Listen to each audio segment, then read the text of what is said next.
curious things to share with you. I do want to emphasize that this lecture is a lot about Story Mill. The park, however, does not include Story Mill, and I do have a lot of maps that I can show you that information on. A lot of this information is not new research. Actually, I owe a big debt to Derek Strong, the city's former historic preservation officer, who wrote the 1995 National Register nomination for the Story Mill and Northern Pacific Railway Historic District, as well as to Scott Carpenter, who's here this evening, who wrote a really great report in 2007 associated with the contemplated development package out at Story Mill, as well as Kim Allen Scott, who I know I saw walk in here today. There he is. Hello. Thank you for coming. And so many other people. Maddie Hope is here. She's the project manager for the Trust for Public Lands and has been wonderfully open about letting me be involved with how that group stewards the city through planning for the park out there. So, with all of that, I'll begin talking about the area. So how many of you are familiar with the story of Nelson's Story? Okay, great. Most of us are familiar with the Northern Pacific Railway as well. I have some slides, we'll buzz right through them. Of course, the mill buildings, here we are. Let's see if I can make the clicker work.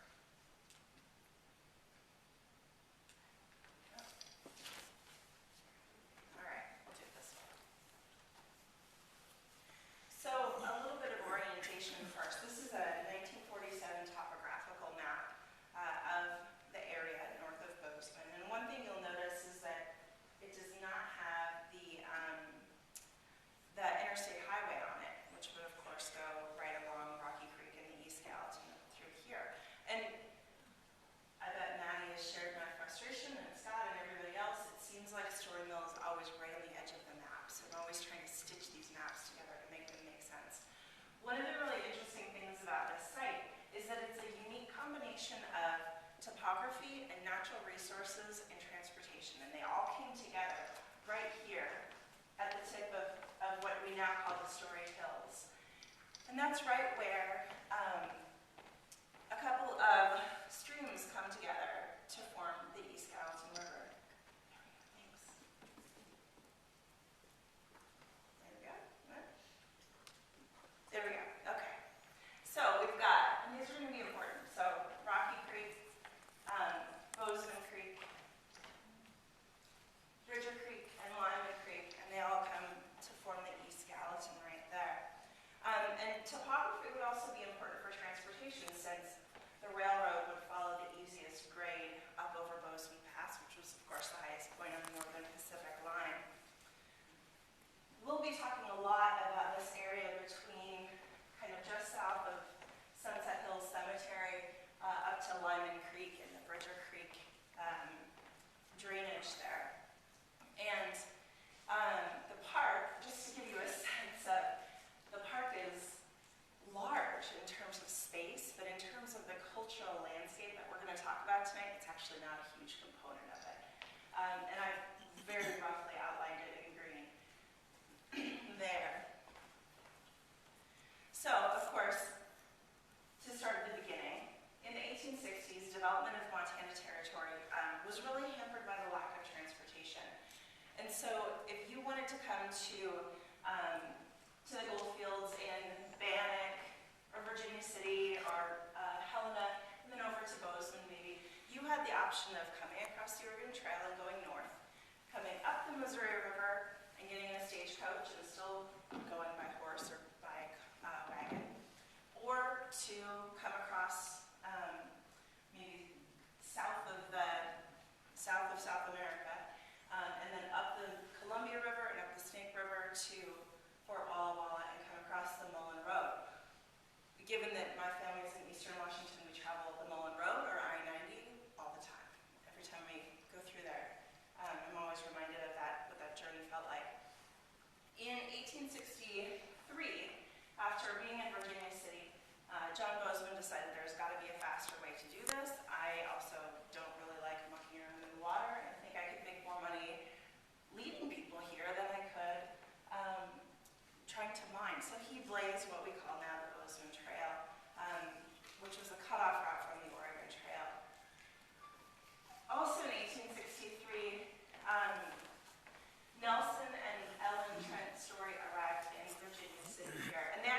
arrived within about 3 weeks of striking gold in that area, Nelson established a freighting company moving goods between Virginia City and what we call up the gulch. So here's Highland and Summit.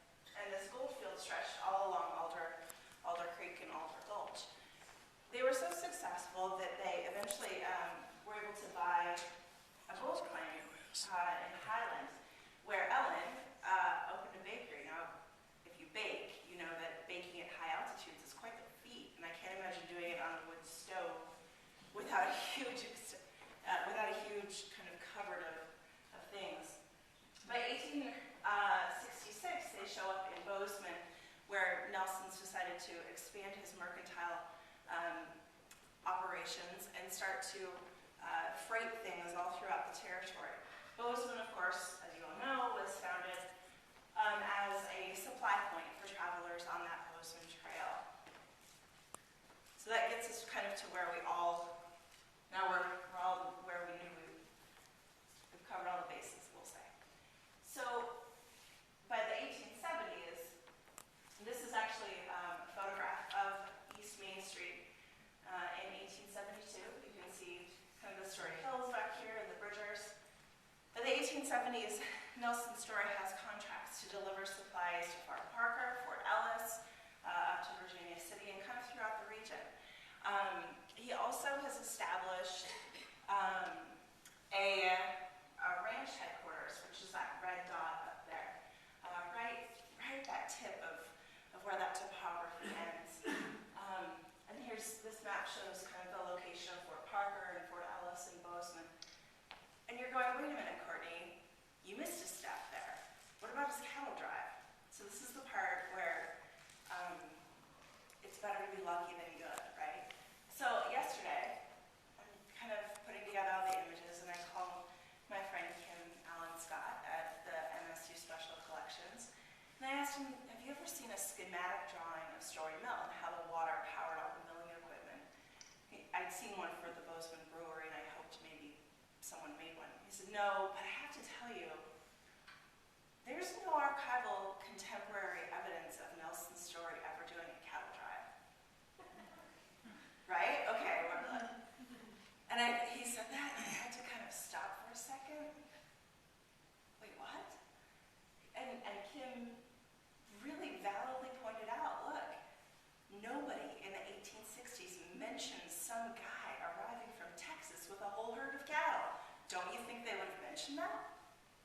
Yeah, they would have in the Montana Post. So, and Kim and I and John Russell and a bunch of folks have been having a long-running conversation that unfortunately the Story family papers are still privately held. And so we have no way to prove that it did happen. And we have a lack of evidence that it did happen. And we don't really have any proof one way or the other right now, other than to say, wait a sec.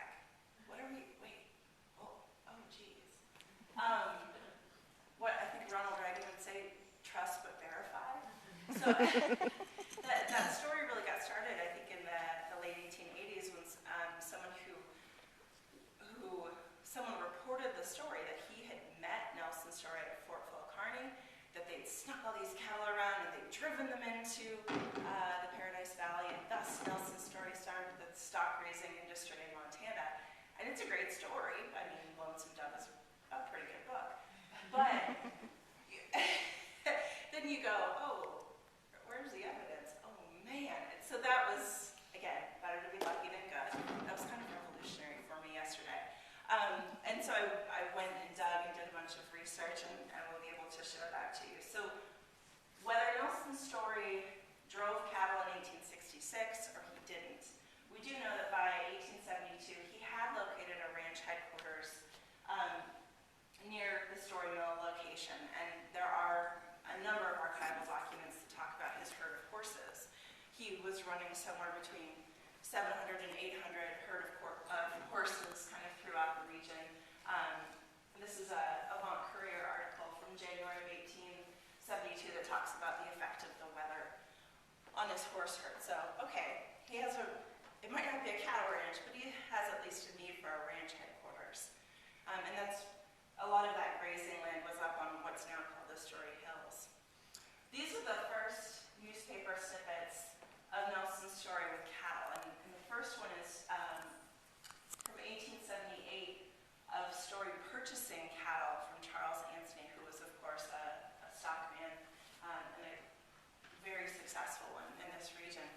So these are all kind of my aside and my pitch to you to, if you see anything that proves anything either way, please let me know. And if you happen to know the stories, I know Martha a little bit, Martha Story Drysdale, ask them, what would it take to get those papers archived? I personally don't care which institution gets them, I just would like to have access to them. So that's actually only the first of kind of two unsettling things I found.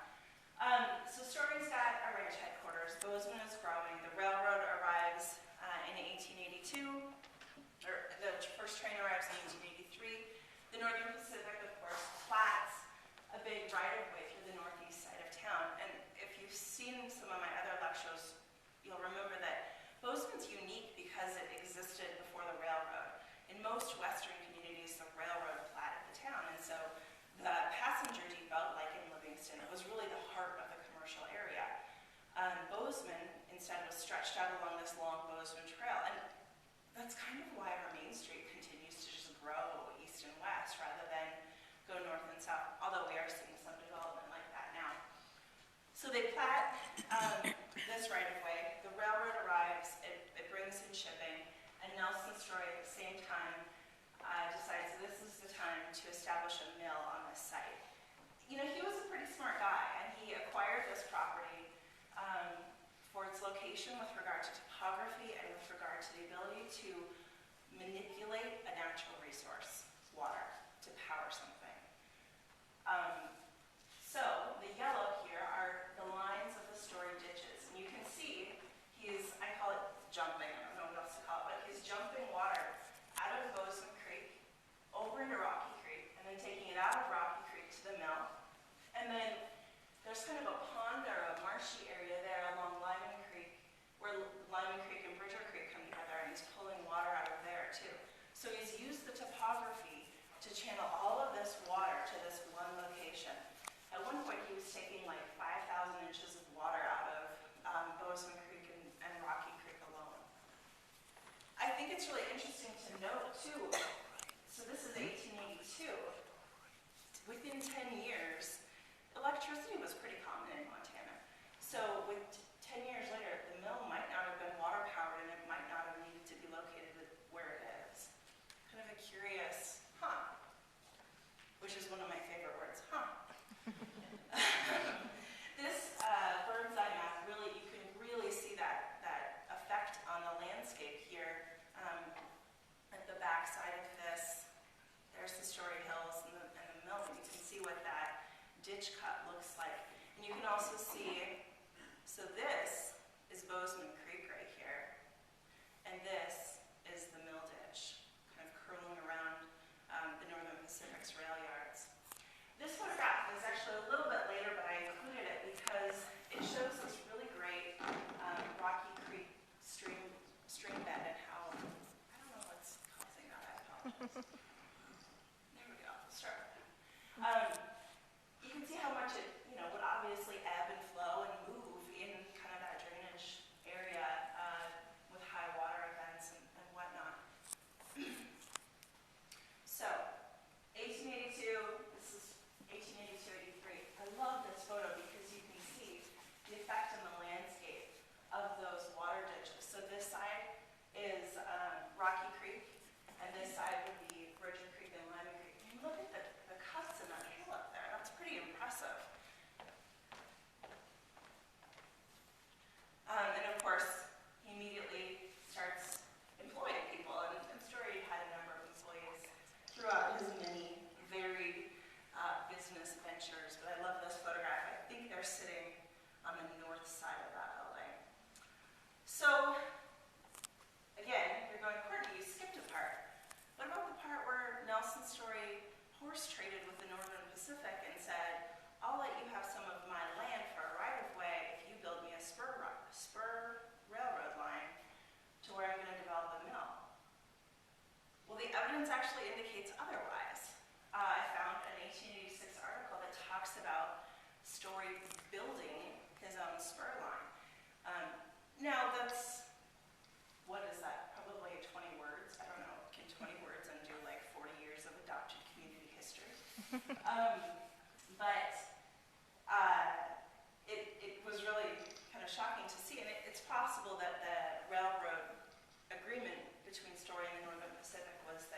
they would build the spur line in 5 years or something like that. So kind of yet to be determined. Nonetheless, the spur line does get built and connects this area to national and international shipping. This is the earliest Sanborn fire insurance map that we have for the site. We actually have an 1884 map for the city of Bozeman, but because the site was kind of so far out in the hills, it's not on the map. So you can see north is at the top of the page, the power ditch. This building in the middle that's labeled Flower Warehouse, use that as kind of your guiding star as we look at these maps. That building is still there and remains in its consistent spot. You can see where the water comes off of the hill and goes into a central tower on the side there. And you get a sense of that with this image as well as again the water intake. So, oh shoot, I didn't get my, well, I'll just tell it from this photograph. So this photograph was taken from the Lyman Creek Reservoir. In the late 1880s,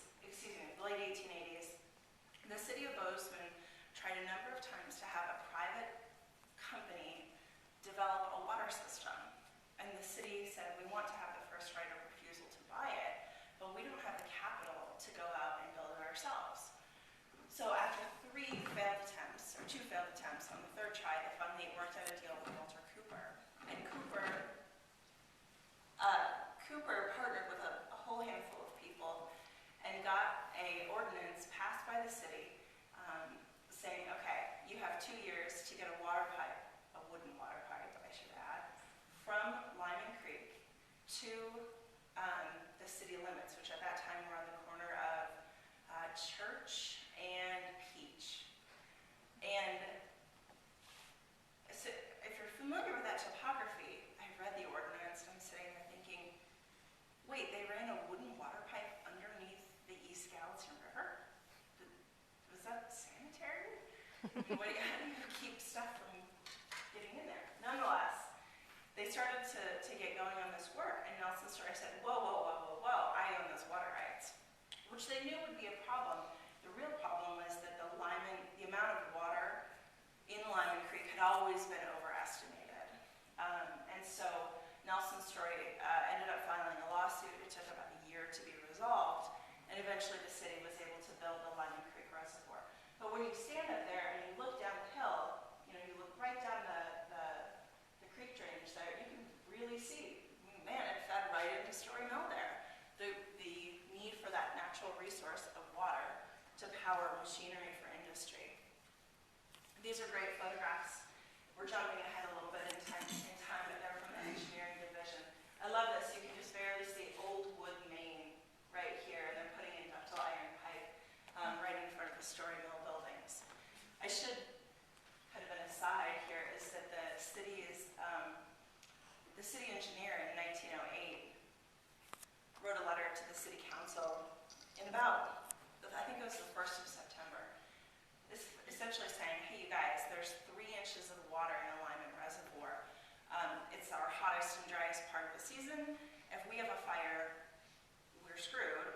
Also, the hydro-powered elevator at the Hotel Bozeman will only go to the 2nd floor. And I read the sentence, and then I thought, wait, what? Did that really make sense? Okay, good to know. Of course, tragedy always strikes eventually. The Story Mill caught on fire in 1901. I don't know if they ever found out what actually caused it.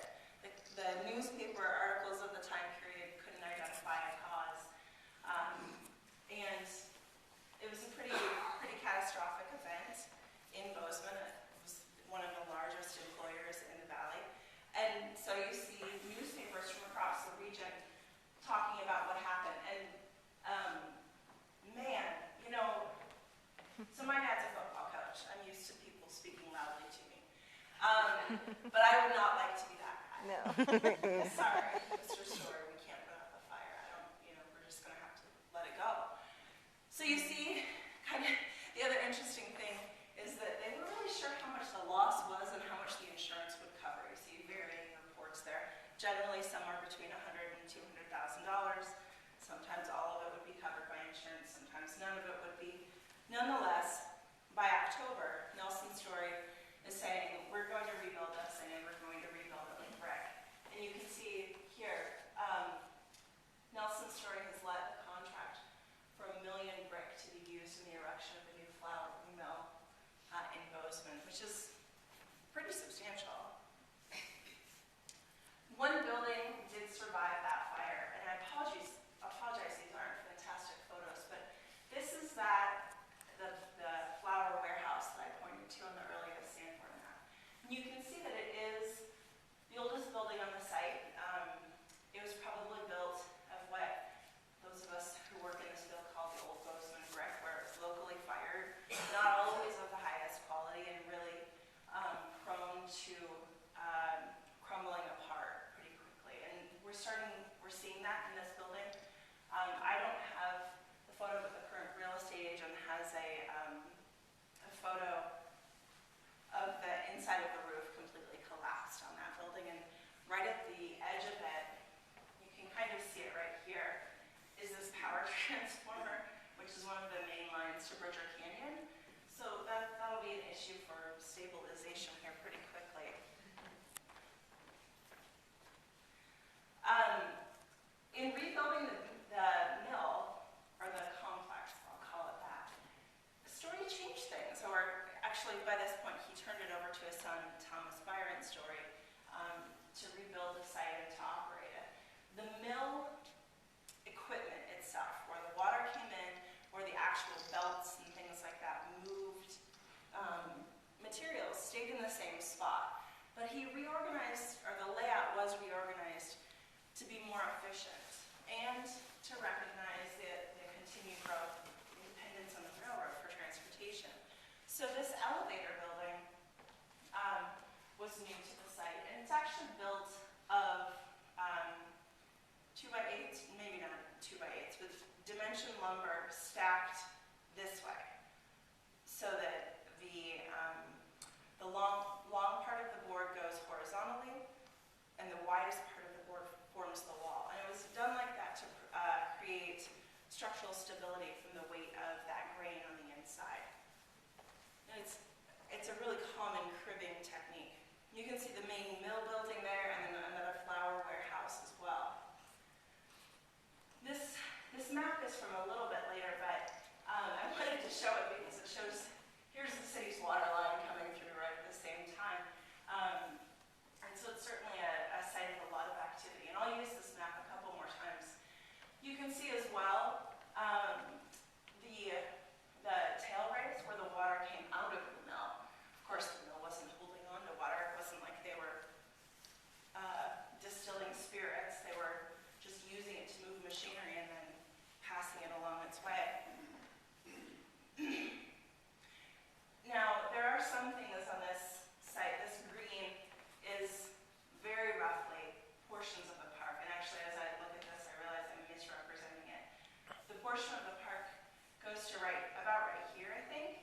And then this Story Mill spur, we think of it as a trail now. It's actually still rail banked, meaning that if the railroad needed to reopen a spur line, they could come in and do that, although they'd have to take out the big aspen trees growing in the middle of it. But so the park, and we as a community now own some of these cultural resources, including the spur bridge. You can see here the ditch and where the kind of overflow channel was. So, Sanborn maps for 1898 and then for 1904. You can see the warehouse, the mill, the machinery itself is in the same place. The elevator is right adjacent to the railroad tracks. And I'm sure if we could zoom in, right under the second L in Valley Mills right there, there's actually a long loading dock out to the rail spur. And I'm sure that, a catastrophic fire like that gives an opportunity to improve operations, and the Story family certainly capitalized on that. These photographs, again, are courtesy of Scott Carpenter with Intra Resources.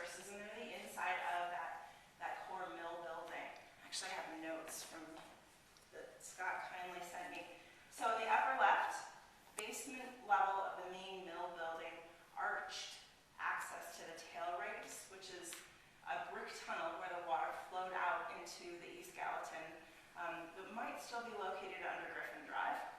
Probably is. Upper right is the access to the tail race from the turbine area in the basement of the main mill building. Lower left is the basement level of the main mill building. Some of the belt rollers used to power the mill building above. And then to the lower right, basement of the main mill building, turbine area beneath the floor, vertical power shafts to drive belts to the upper floors. So it's just a lot of machinery. And as I was looking at this, I was reminded of my counterpart in Great Falls, who's working to save a hydropower dam. And PPL, who owned it until, I don't know when that sale's complete, but PPL Montana was like, well, you know, it's located in a water course. It's a hydropower dam. Yes, it is. And I was thinking, somebody's going to try to claim that it has water, this area that had all the water and it has water damage. Hopefully not. And these are more of the equipment inside of this amazing mill building, including on the upper left, various grain and flower chutes. The lower left, the top floor of the main mill building, where the pulleys, it didn't come out as well on this big screen, but these are all holes in the floor through which the belts would be run over these loops to move, move water, move grain, this amazing system. And then to the right is something that's definitely not OSHA approved. That is the man elevator. So if you were an employee moving between floors, that was your ride. So, and you can see again that cribbing on that main portion of the elevator right there. This photo is also from Scott. I mean, it shows up a little bit better here of how those wood members would lock together in order to provide structural stability. The Misto mill in North Wallace has the same construction technique inside. And if you ever go in, they have a couple of different art galleries in there. One of the rooms has that exposed on the interior. So this is the 1912 Sanborn map. And you can see the flour. Here's our kind of home base, the flour warehouse. Here's the mill building. The elevator has grown now to probably cover, not actually hit the ground. The railroad tracks. Here, of course, are the city's water lines. And most importantly, the flour warehouse has grown very considerably in only 8 years. And you can see how that extended this shot is from the Story Hills looking to the northwest. Here's the flour warehouse, the head miller's residence, the main mill building right there.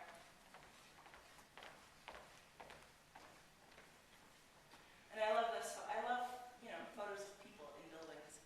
And I have to imagine this. I can see this kind of crack, or this cracking right down the wall here in the brick, and I wonder if that's the intersection between the old warehouse and the new. So, another important thing happened about 1912. The Milwaukee Road arrived to Gallatin County and to the mill site. It had been created actually as the Gallatin Valley Electric Railroad, and they planned to and did sell out to the Milwaukee Road. My friend Dale Martin calls it the Martyred Milwaukee, for those of us that are railroad fans. I agree. This amazing railroad, all electrical, or most electrical in Montana, electric powered, and then it was gone so quickly, and then we gave up all of this great public access to 16 Mile Canyon. So here we've got the Northern Pacific, and this is the Milwaukee coming in from south of town. It looped through Three Forks and then came in through what was then Salesville, now Gallatin Gateway, and looped around. Now if you're driving on Interstate 90, and you go through this area, there's kind of that big embankment. That was the Milwaukee Road's right-of-way. And their embankment as they kind of turned to get up onto the bench of the bridgers. One thing that's interesting there is, so by 1912, we've already got manipulation of the water resources, so physical impact on the landscape, canals, ditches, flumes, as well as the railroad construction for both the Northern Pacific and the Milwaukee, which of course had a big impact on that water course and wetlands. Great photograph of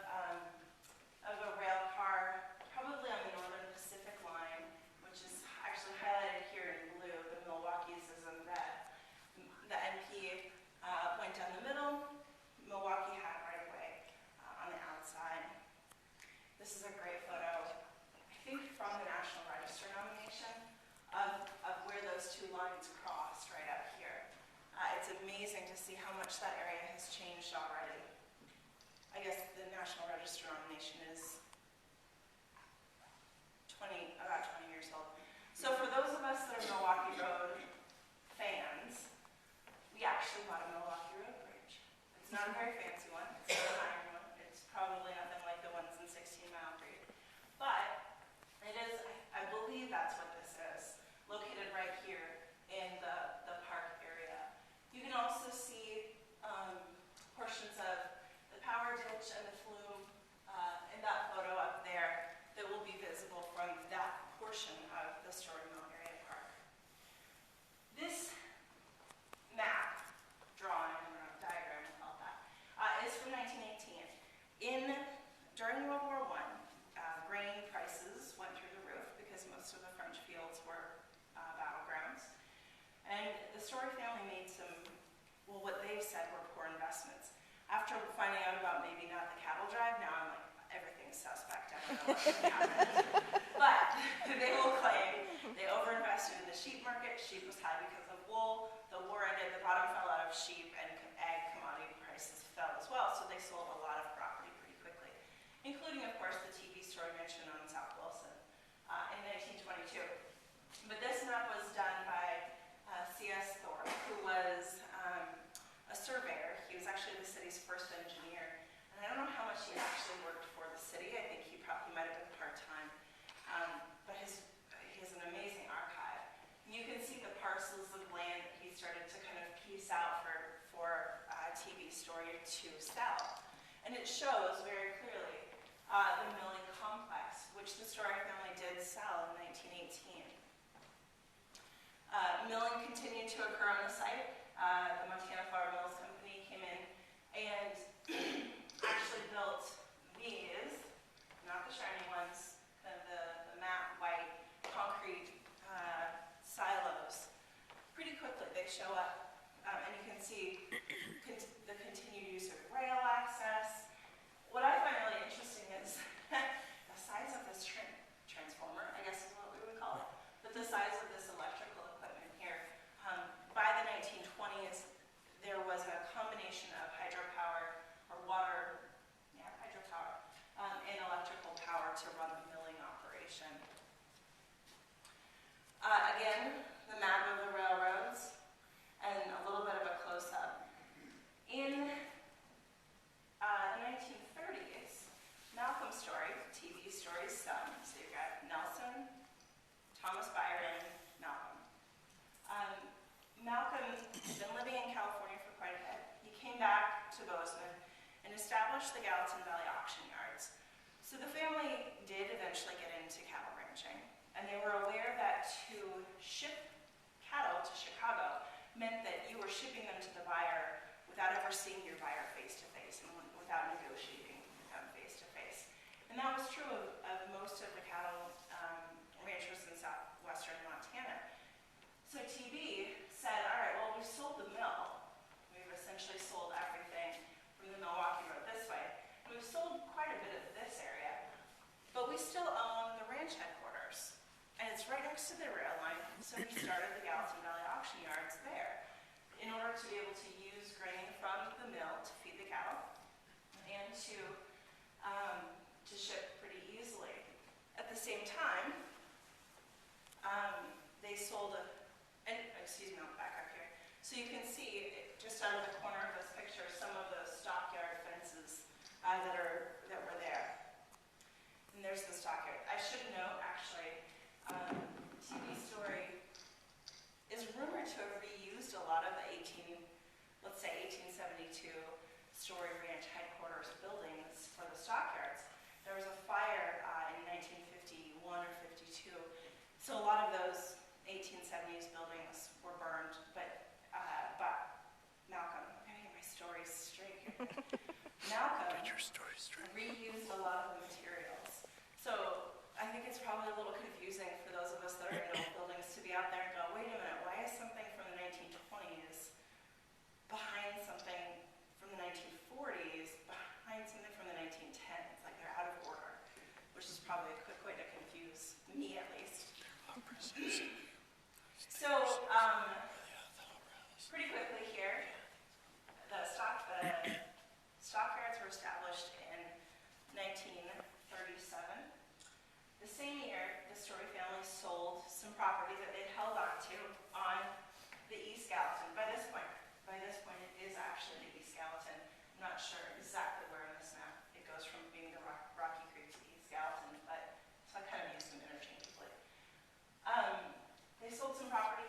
to a guy named Volmer from Butte. Volmer wanted to locate a business in Bozeman in order to be able to send his sons to school. He had 4 sons to school at Montana State College. So he opened a slaughterhouse. And I'm always kind of hesitant to say that word. Like, slaughterhouse, okay. We're all comfortable with it now. Slaughterhouse, just say it. So he purchased this property, and Volmer very definitely purchased this property on purpose. And the National Register nomination from Derek Strong talks about why he purchased it, and it comes back to the same things we started with. Access to transportation in the Milwaukee Road and the Story Spur of the Northern Pacific, and the use of a natural resource to flush away the nastiness of slaughterhouse. So Volmer opened up shop there, I think in 1940. They were up and running pretty quickly. By 1952, they developed a spur rail line. Here's the building. So there's actually, this is the slaughterhouse. And that was built in 39. And this right back here is a rendering plant that was built in 1949. The rendering plant was built to make sure that nothing went to waste. They could find an economic use for every part of the animal. And they were processing game from people hunting for recreation, as well as cattle. At one point, one of the many documents talks about having over 50 train cars of cattle backed up on the Northern Pacific Spur, and that they were actually backed up into the city of Bozeman, like almost right onto the Northern Pacific right-of-way. Can't imagine the sound of that and the smell. And as I've been out in this area, I really recognize that it's kind of hard to get a sense of when you're on your feet, or maybe on your bike, because it's so huge. And you really only could get a sense of it if you traveled it by a rail car. You would kind of get a better idea of how quickly you got from place to place, or what the perspective was. Anyway, so the Volmer property here, another angle of the rendering plant, and the slaughterhouse. The slaughterhouse has had a number of alterations to it. Although it was listed on the National Register as part of the Story Mill and Northern Pacific Historic District. And it's really the Story Mill Spur District, because that district nomination talks about the industries that were located off of this main spur rail, the transportation line there. And in the early 1950s, Volmer's actually established their own spur off of the Story Spur. And if you're out there, you can actually just barely see it right here. We were out there in August when things were probably at their most maximum growth, so I will go back out there in the spring or late this fall. The last Sanborn map for Story Mill is from November of 1957, and you can see kind of the expanse of all of it. And I still call it Story Mill, and it's easier than remembering the different kind of iterations of the businesses that I've been through.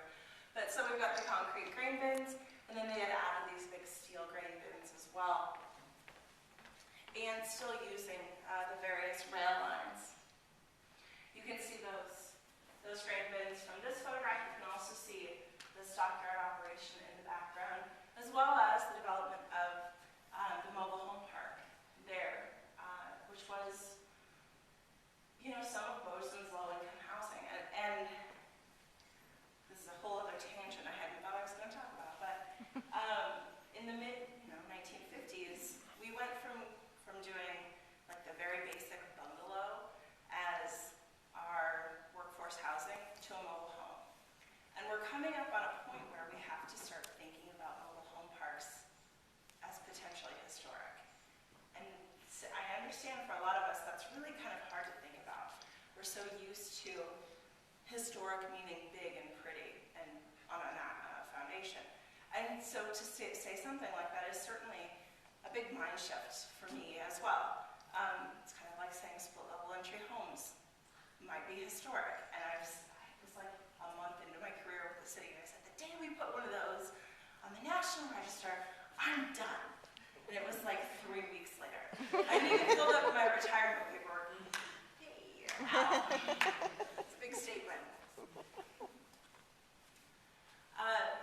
Also built during this time period was this giant grain warehouse as well. So they had both vertical and kind of this horizontal area. What's interesting, actually, I'll back up, with this map is that the steel grain silos are now gone. And the steel building, the metal building up there is not included on the National Register nomination. It was not old enough to be included in the historic district in 1995. It certainly could be now. And the same is true at the Volmer site, where the slaughterhouse is on the National Register. The rendering plant was not old enough at the time, and it would be now. So, okay, my very basic color coding here. Violet is Volmer, red is the story, or the Gallatin Valley Auction Yards, yellow is the mill, and what you see right here, if you come up this, there's a circle and it links to the top, city sewage disposal plant. One of the things that I think is the most fascinating about this whole conversation is that by the middle 20th century, between the Volmer plant discharging all of that into the river and the stockyards washing, well, shit does go downhill, washing all of that into the river, and the mill continuing to use water and taking it out of the creek, so maybe affecting the wetlands. This was kind of a nasty spot. And the city's sewage plant did move out on what's now Frontage Road, kind of like Frontage and Spring Hill area, right near Cashman's Nursery in the late 1970s. But this map is from the 1952 Water Resources Plan for Gallatin County. And I saw this and I thought, God, I knew that the city's original settling ponds were on North Rouse. I didn't realize that it all was right here. So what's amazing about the opportunity with Story Mill Park is how it reflects our society's shift in priorities. We're going from having a really nasty site where we're not slaughtering animals on it anymore, so that's no longer an issue. We're not putting cattle waste into the creek. We're not putting the city's sewage into the creek, but we still do have an opportunity to clean up a lot of that environmental damage, a lot of the fill in the site that negatively affected the wetlands, all of those types of things. I love this photo. So by the end of the 1960s, the mill was sold to ConAgra. I'm not sure, does anyone know when the stockyards last held an auction? Someone told me the other day that they remembered it, and I thought it might have been in the 80s. What's that? Yeah, I think it was like 92. Oh, really? Yeah. Okay. The steel ones are gone. That's, my family farms. And I was like, oh, that's great. I'm glad they were But sold. those are still there. I'm glad to hear that, actually. It's good to know. And I don't know either when the Volmer plant shut down. So, moving into 2012. Well, we could talk about what happened in 2007. This idea that someone was going to consolidate a lot of these parcels and do a huge development with something like 1,400 new residences and things like that. You all are aware of that history. And it didn't happen. So fast forward to 2012, the city passed a $15 million parks, open space and trails bond. And the idea was really, while land was kind of cheap during the recession, to be able to fund those improvements through a community bond. It passed with something like 78% bond approval. And pretty quickly, the Trust for Public Lands, which, Maddie, you can laugh at me, I didn't really know much about the Trust for Public Lands. Wow, they do some amazing stuff. Usually in Montana, very large kind of crucial wildlife areas and environmental and things like that. And they do more urban things in New York City and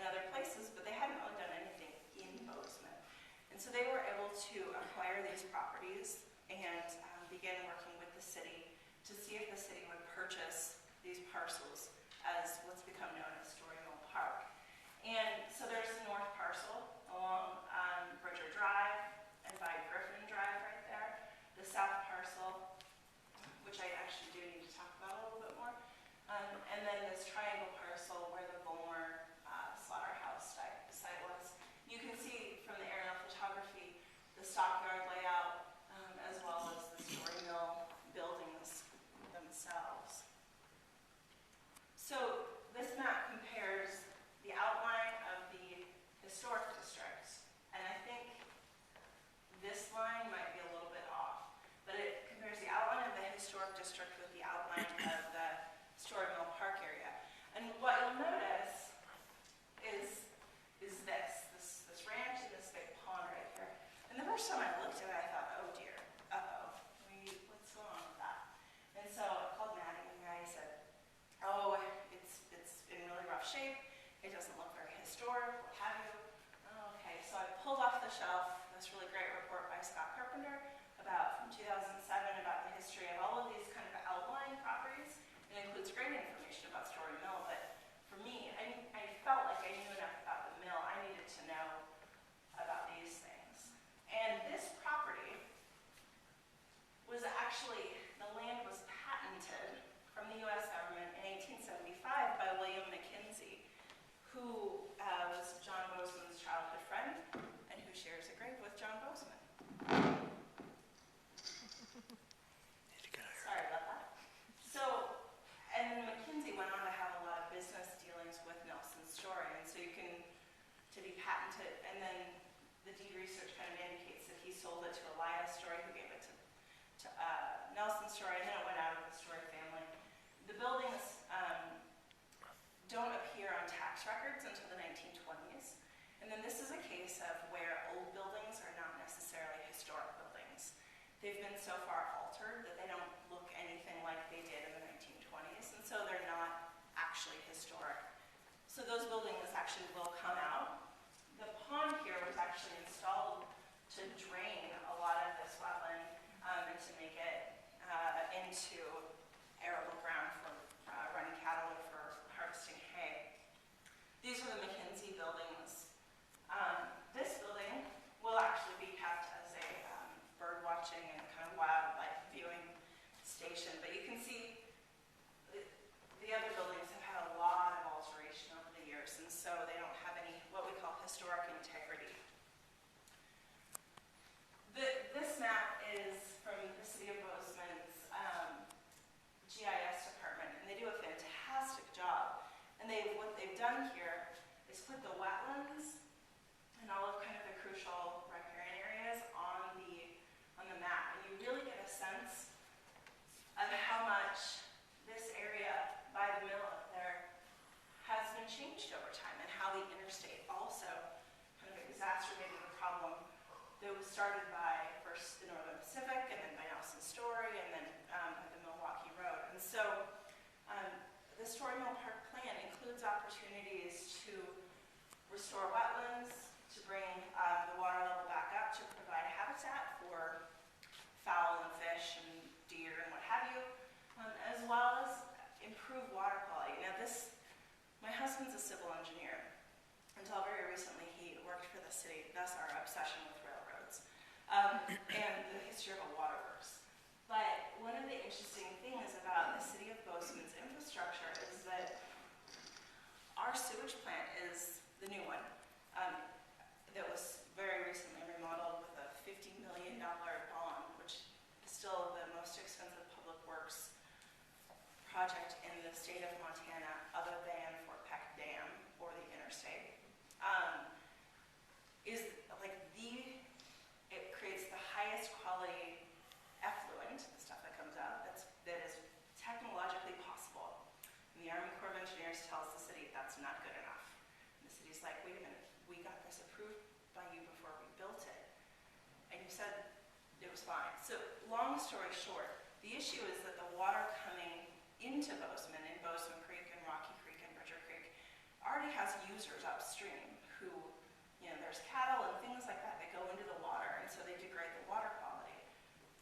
With Story Mill Park, what will happen is by reintroducing those wetlands, by giving the water an opportunity to naturally be cleaned up, the city's water quality downstream of the sewage plant will go up through kind of a passive approach, which is really great for the Public Works Department. They'll get a big win. Well, we improved our water quality below stream without another multi-million-dollar bond to do so at the sewage treatment plant. The parcels do include a couple of historic resources or cultural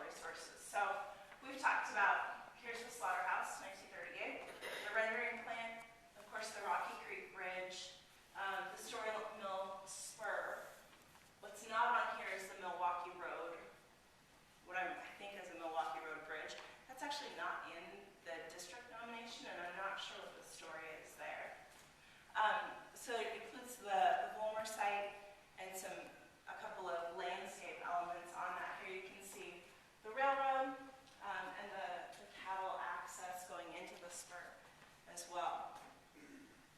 This is the restoration plan at the Volmer site. And you'll see that, it includes things like kicking the stream banks back a little, or the banks back a little bit to provide a little bit more area for flood, so that a flood goes where we want it to and not into someone's basement, while also still those buildings will remain standing. I will be upfront and say that their future is uncertain.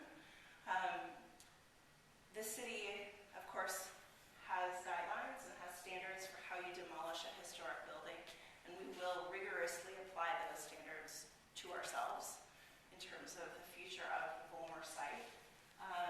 This whole area of town, kind of between Story Mill Road and the Northern Pacific right-of-way, is hampered by a lack of sewer and water infrastructure. So there's a couple of different really great potential sites.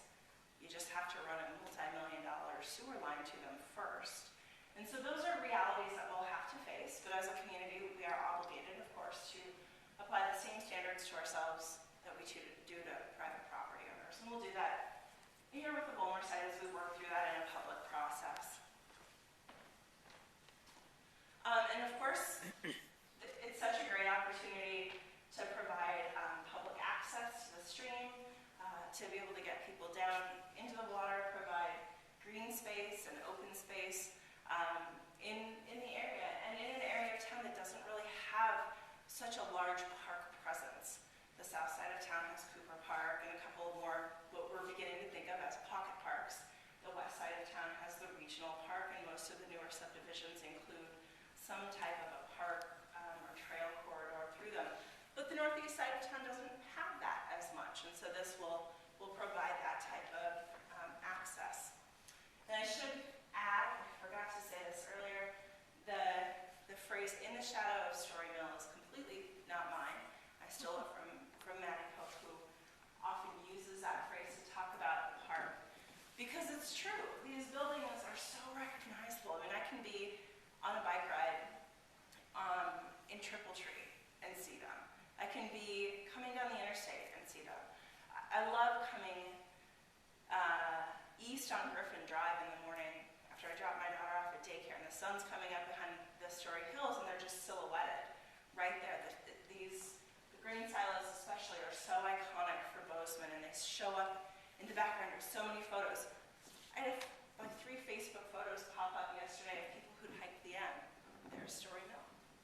And so it's really an amazing landscape, and it's an amazing spot. The park is just a small component of this huge landscape history, and the way that it was manipulated to drive industry and an economy in Bozeman. So that ends my presentation. I'd be happy to answer any questions. Oh, question, Dale. Comment, early publication of Nelson Story's cattle drive in Emily Leeson's History of Montana, 1885. Right, and And he was initially going to Missouri. right, So that, I wonder if that's the first published account. it might be. And the